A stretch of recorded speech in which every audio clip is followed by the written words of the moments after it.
আজ এমন একটা নিরামিষ রান্না বানাচ্ছি, একবার খেলে সবাই বলবে এটা সত্যিই নিরামিষ। তো হ্যালো বন্ধুরা, আমি সাধনা এসে কিচেনে সবাইকে স্বাগত। আজ আমি বানাবো একদম রেস্টুরেন্ট স্টাইলে মজাদার নিরামিষ চিলি পনির। তাহলে আর দেরি কেন, চলুন শুরু করা যাক। প্রথমেই পনিরটাকে ছোট ছোট করে কেটে নিলাম, তারপরে একে একে কাঁচা লঙ্কা আর পেঁয়াজ পাতা কেটে সব একটা সাজিয়ে রাখলাম।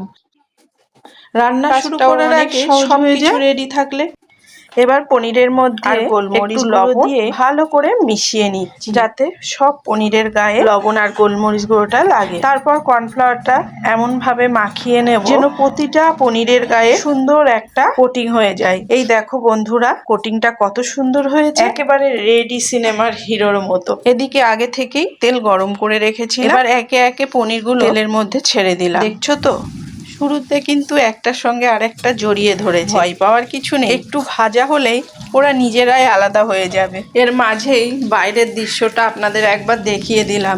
দেখুন কি মেঘ করেছে আর এত ভালো লাগছে, সাথে হাওয়া বইছে।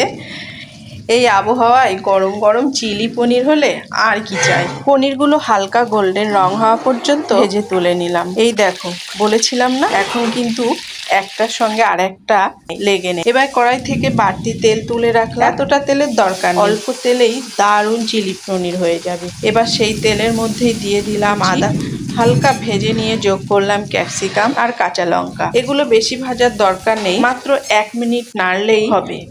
সবজিগুলো একটু ক্রাঞ্চি থাকলে সবচেয়ে ভালো লাগে। এই ফাঁকে একটা বাটিতে কর্নফ্লাওয়ার গুলে নিয়েছিলাম, এখন আমি দিয়ে দেবো টমেটো সস, চিলি সস আর সয়া সস, ভালো করে মিশিয়ে নেব। এবার সেই মিশ্রণটা কড়াইতে ঢেলে দেবো।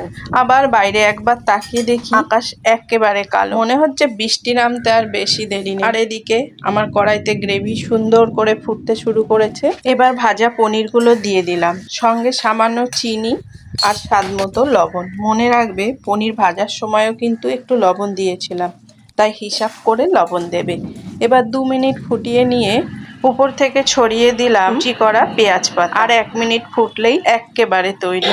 উফ, দেখো তো বন্ধুরা কি দারুণ রং এসেছে, দেখতে নয় খেতেও একেবারে অসাধারণ। নিরামিষ বলে একদম অবহেলা করবে না, একদিন বাড়িতে বানিয়ে দেখো, সবাই এমন হাত চেটে খাবে, বারবার বলবে আর একটু দাও না। পেঁয়াজ রসুন দিয়ে বানানো চিলি খাওয়ার কথা ভুলেই যাবে। এবার গরম গরম চিলি পনির একটা বাটিতে তুলে সুন্দর করে সার্ভ করে দিলাম। ভিডিওটা যদি ভালো লেগে থাকে তাহলে একটা লাইক করে দিও, কমেন্ট করে জানিও কেমন লাগলো। আর এমন সহজ আর মজার রেসিপি পেতে চ্যানেলটাকে সাবস্ক্রাইব করে পাশে থাকা বেল আইকনটাও অন করে রেখো। সবাই ভালো থেকো, সুস্থ থেকো। আবার নতুন একটা মজার রেসিপি নিয়ে তাড়াতাড়ি দেখা হবে। নমস্কার।